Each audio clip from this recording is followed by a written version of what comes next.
നടൻ മമ്മൂട്ടിക്ക് cancer. Plan ചെയ്തിരിക്കുന്ന എല്ലാ സിനിമകളുടെയും ഷൂട്ടിംഗ് മാറ്റിവെച്ചിരിക്കുന്നു.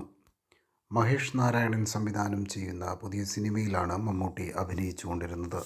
ഈ സിനിമയിൽ പ്രധാന വേഷത്തിൽ മോഹൻലാലും അഭിനയിക്കുന്നുണ്ട്. ഈ ചിത്രത്തിൻ്റെ ഷൂട്ടിംഗ് നടക്കുമ്പോഴാണ് മമ്മൂട്ടിയെ ആശുപത്രിയിൽ പ്രവേശിപ്പിച്ചത്. വിവരമറിഞ്ഞതോടെ മകൻ ദുൽഖർ സൽമാൻ തൻ്റെ ഷൂട്ടിംഗ് നിർത്തിവെച്ച് മമ്മൂട്ടിയുടെ അടുത്തെത്തിയിരിക്കുകയാണ്. വൻകുടലിന് ക്യാൻസർ ബാധിച്ചു എന്നാണ് പുറത്തു വന്നിരിക്കുന്ന വാർത്ത. ചെന്നൈ അപ്പോളോ ഹോസ്പിറ്റലിലാണ് മമ്മൂട്ടി ഇപ്പോൾ ഉള്ളത്. നേരത്തെ എറണാകുളം അമൃതയിലും അംസ്റ്ററിലുമായി മമ്മൂട്ടി പരിശോധന നടത്തിയിരുന്നു. അവിടെ നടന്ന പരിശോധനയിലാണ് കുടലിന് ക്യാൻസറാണെന്ന് കണ്ടെത്തിയത്. കൂടുതൽ ചികിത്സയ്ക്കായി മകളുടെ ഭർത്താവ് ഡോക്ടർ കൂടിയായി വർക്ക് ചെയ്യുന്ന ചെന്നൈ അപ്പോളോ ഹോസ്പിറ്റലിലേക്ക് കൊണ്ടുവരികയായിരുന്നു. പ്രാഥമിക ഘട്ടത്തിലാണ് മമ്മൂട്ടിയുടെ അസുഖം എന്നാണ് റിപ്പോർട്ട്. ഗൗരവമായ ഒരു സ്റ്റേജിലല്ല മമ്മൂട്ടിയുടെ അസുഖമെന്നും അതുകൊണ്ട് തന്നെ മമ്മൂട്ടിക്ക് തുടർന്ന് അഭിനയിക്കാൻ തടസ്സമില്ല എന്നുമാണ് ആശുപത്രിയിൽ നിന്നുമുള്ള വിവരം.